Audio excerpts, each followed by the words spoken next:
Hey, it's Scott, and we're here at EMS World Expo in Las Vegas, and I'm joined this morning by Michael, who is a peds nurse practitioner from Texas Children's. And we're at the Sawbones / RediStik booth. Whereas as we were going through, I came across this new pediatric toy, and I'm like, all right, wait a minute, stop. We have to play with this. Because honestly, at first glance, when we started to play, this is really, really cool. And it's one of the best teaching toys I've seen when it comes to this particular idea. And that's the whole idea of how to actually access ports in kids. So if you've got a little hemonker who's got a port in for whatever reason, unless you work in hemonc and you do this all the time, this, especially for those who don't, is not the easiest thing to do. And this is what we came across as a great way to go ahead and practice. And what's neat about it is a couple things. The first of which, we can go ahead while he or she is wearing it. That's really neat because you can practice on a table, but more importantly, somebody who's sitting up, moving, breathing, etc., takes it up a whole notch. You can go ahead and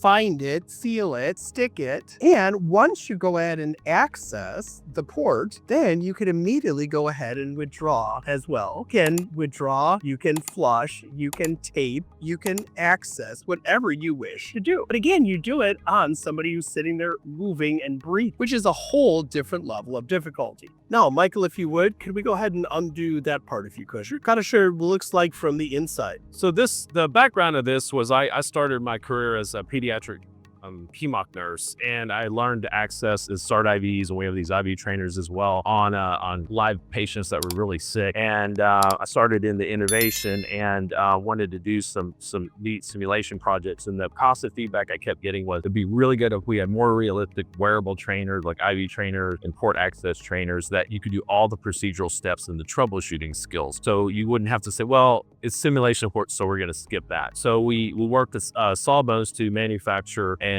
come up with the final prototype. And so basically what we've come up with is it's a wearable. It has a needle-proof backing. You can put it on a mannequin, you can put it on a tabletop, or you can wear it. Our educators at Texas Children's Hospital love it because it really, when you're looking at somebody, you're seeing somebody breathe and they're accessing, it really helps bridge that gap and takes some of the fear away from when you're doing it on a real patient. So we have it in light skin tone and dark skin tone. Okay, comes off nice Velcro. We have 3 locations you can put the port in, and you can make the port deep, superficial, you can make it angled, you can make it float. And those are all different techniques and different ways to learn how to access. And it's easy to clean, it's super simple, and you can rotate the skin around so you get 12 hot spots, so it makes it very durable. And the way we did it is you really can, you can do CHD, you can actually clean it, you can do all the steps, but you have to really, on the deeper ones, you have to feel for it, you have to find it. And then with having the port in there that you can easily pull out, our educators will start new nurses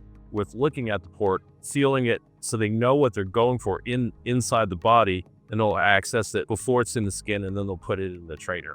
And then when we were developing this, we loved how we came up with the syringe. The blood reservoir is just right here, so actually the nurses will see, when they pull back, they'll see the syringe move. But it's a really cool, just positive reinforcement, like I got it, and then you'll see the blood in the syringe. So, and we've gotten 3 innovation awards for these: the A&A Innovation Award, Inventor Showcase Award, and last year we got the Association of Vascular Access Pedi-Ed-Trics Award for them. So, and have to give credit to all the nurses at Texas Children's who helped with the prototype development and our pilot and validation. So moral story, especially if you don't go ahead and access ports. A lot of places in the emergency department don't access adults ports, honestly, that often. Not to mention to go ahead and do it when it comes to kids. Having something that's wearable, that's not only white skin, but dark skin as well. But to be able to have essentially skinny fat, this side, that you can have when you're moving, breathing, actually stick in a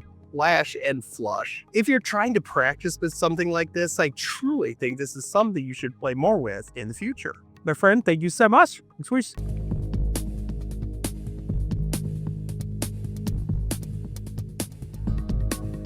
Scenarios in Seconds was designed to be a simple and effective way to regularly train for pediatric emergencies.